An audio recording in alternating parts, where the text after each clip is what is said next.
Hi everyone and welcome back to 5 Minute Family Search. So here we are in the mobile app for Find a Grave, and we're going to go here and to search for a cemetery. So I'm just going to go ahead and click on that. Now you can use the search for a cemetery in two ways, and I'm going to break that down into two different videos. So to get started, let's just go ahead and talk about looking at requests or looking at cemeteries near you.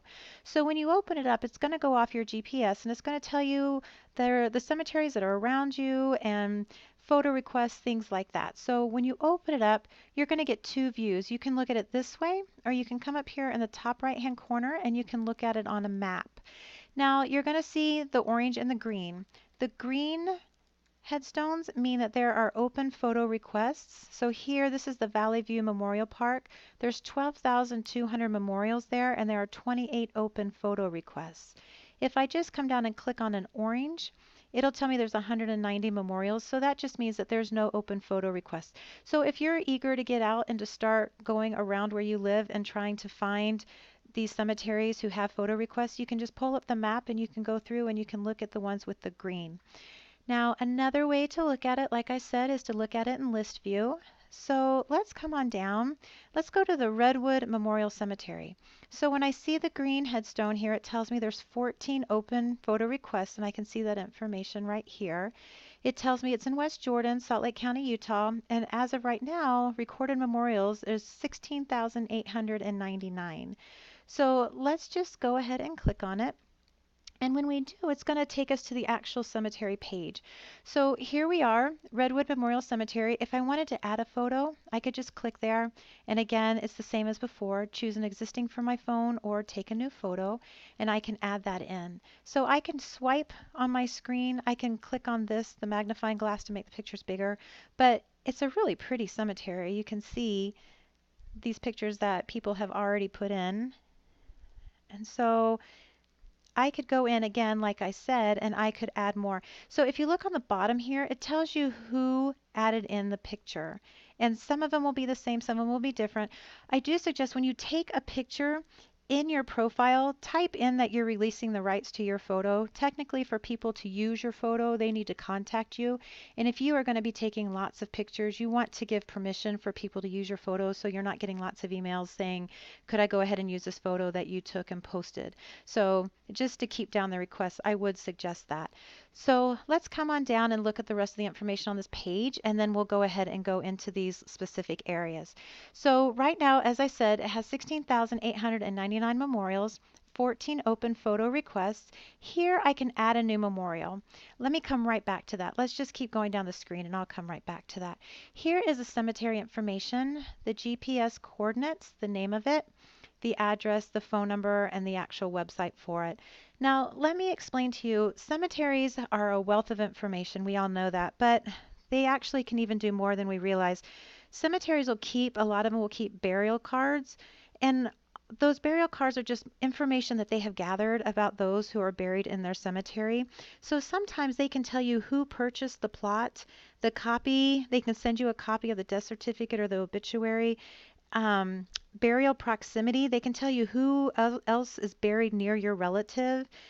Information like that. Sometimes they can just send you a map of the cemetery so you can kind of see how it's laid out. But there is a lot of information that cemeteries can send you if you will call them and talk to them and tell them what you're doing. So let's come back up to here to the memorials. I'm just going to follow this over and I'm just going to click and we're going to take a look at those almost 17,000 memorials. So I do apologize, it's a little blurry here and there. So here, if I knew somebody and I wanted to search by their last name, I could do that. I can come over here and click on advanced, and when I do, it's going to ask me for their last name, first name, middle name, and their birth and death year. Again, with this program, I highly suggest don't getting that specific, because if you do, you could miss somebody because maybe their name was spelled differently or just a little fluke like that, and then you could actually miss your relative by being too specific. So if I had a last name, I could put it here. Down here, if I scroll, I'm just going to see all of the almost 17,000 that are listed. If I come down here, I'm looking at all. If I click here, I'm just going to see the ones with photos. Here, I'm going to see the ones without photos. And over here, I'm going to see the open requests. So let's just go to open requests. And we know that there's 14. Here, if I look, I can see the actual pictures of the people. Now, here's all their information. Sometimes you're going to see this. And let's talk about this. I'm going to go ahead and click on it, and it's retrieving it for me. This means that somebody went to try to take this picture but wasn't able to.